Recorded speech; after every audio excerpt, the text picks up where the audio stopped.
Bismillahirrahmanirrahim. Assalamualaikum warahmatullahi wabarakatuh. Innal hamdalillah nahmaduhu wa nasta'inuhu wa nastaghfiruh wa na'udzu billahi min sururi anfusina wa sayyiati a'malina. May yahdihillahu fala mudhillalah wa may yudlil fala hadiyalah. Alhamdulillah kaum muslimin, sahabat keluarga muslim yang dimuliakan Allah. Kembali dalam acara kita di kajian Tazkiyatun Nufus, yang mana Allah alhamdulillah masih memberikan kepada kita begitu banyak nikmatnya.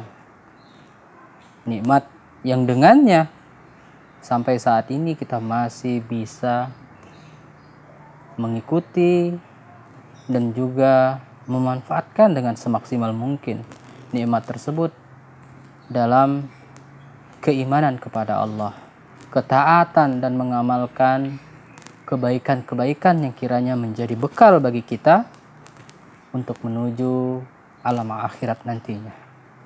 Karena sebagaimana sebelum-sebelumnya sudah kita bahas, kita hidup di dunia tak lain tak bukan tujuan kita adalah bagaimana bisa menyiapkan bekal-bekal kita untuk bisa siap nantinya berada di alam akhirat dan bukan termasuk orang-orang yang merugi.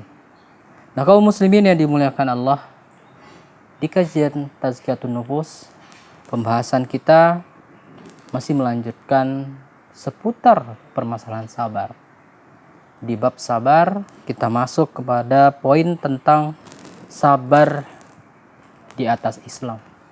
Sabar di atas keyakinan sebagai seorang muslim yang memeluk Islam. Wala tamutunna illa wa antum muslimun. Dan janganlah kalian mati kecuali kalian benar-benar dalam keadaan Islam, dalam keadaan beriman. Kenapa mesti kita mati itu? Dalam keadaan kita meyakini dan mengimani beragama dalam agama Islam. Karena merekalah orang-orang yang beruntung. Merekalah orang-orang yang kiranya menjadi orang-orang yang berhasil, baik di dunia, lebih-lebih nanti lagi di akhirat. Orang yang kiranya dikatakan oleh Allah adalah orang yang sukses dunia dan akhiratnya. Ya mungkin sudah dipandang oleh penduduk bumi orang yang mungkin secara zahirnya orang yang susah, orang yang miskin, orang yang mungkin dipandang tidak ada sesuatu apapun darinya, artinya tidak dihargai. Namun bisa jadi dia menjadi orang yang sering diperbincangkan, sering disebut-sebut, bahkan ditunggu-tunggu oleh penduduk langit. Karena apa? Karena imannya kepada Allah. Iman yang kiranya dia senantiasa jaga muamalahnya dengan Allah sehingga diketahui oleh penduduk langit walaupun tidak diketahui oleh penduduk bumi. Kaum muslimin yang dimuliakan Allah Subhanahu wa taala, berkisah atau bercerita tentang sabar di atas Islam. Tentu banyak sekali teori yang bisa kita dapatkan, pelajaran. Dan kita mengambil pelajaran-pelajaran tersebut dalam Al-Quran.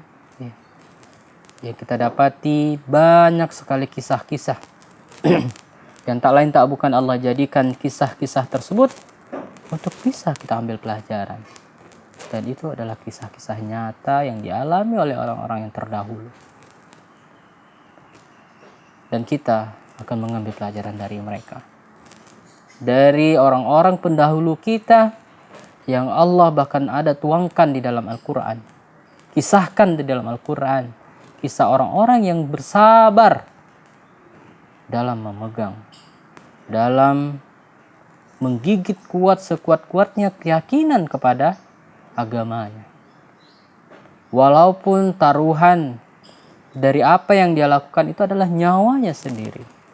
ya, bukan hanya harta atau anak, bahkan nyawanya dia tak segan-segan untuk mengorbankannya demi tetap dalam keyakinannya. Kaum muslimin yang dimuliakan Allah, kisah yang kita maksud kali ini akan kita bahas ya, karena banyak sekali kisah yang bercerita tentang kesabaran dalam memeluk Islam. Nah, kita ambil diantaranya dalam Al-Quran, kisah Ashabul Uhdud.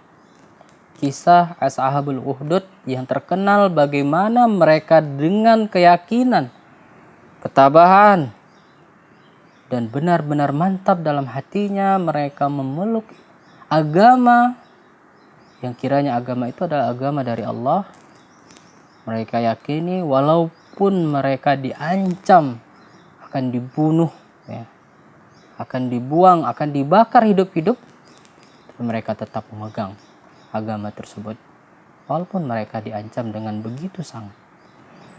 Nah, kisah ini diawali kejadian ya, ada seorang raja yang sangat zalim di masanya.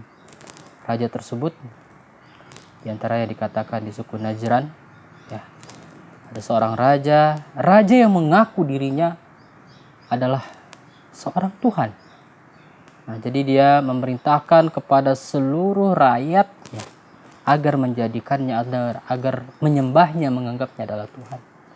Ya, tentu kita banyak mendapati kisah-kisah raja-raja di zaman dahulu itu dipertuhankan, dianggap, diharuskan rakyatnya menyembahnya. Banyak ya, baik itu kisahnya Nabi Musa atau Namrud dan lain sebagainya. Nah, ini kita ceritakan adalah kisah dari Ashabul Uhdud. Jadi diceritakan di sana sang raja ini memiliki seorang penyihir. Nah, penyihirnya ini sudah tua renta. Suatu hari penyihirnya ini meminta kepada sang raja agar kiranya mendatangkan kepadanya seorang murid, seorang anak muda yang pintar, yang bisa diajari dan mewarisi ilmunya. Maka sang pemuda itu pun dicari, dibuat sayembara, dibuatlah kompetisi, dan akhirnya mereka temukan sang pemuda tersebut untuk bisa belajar penyihir yang tua. Nah, baik kaum muslimin yang dimuliakan Allah, bagaimana kelanjutannya? Insyaallah kita akan lanjutkan setelah jeda berikut ini.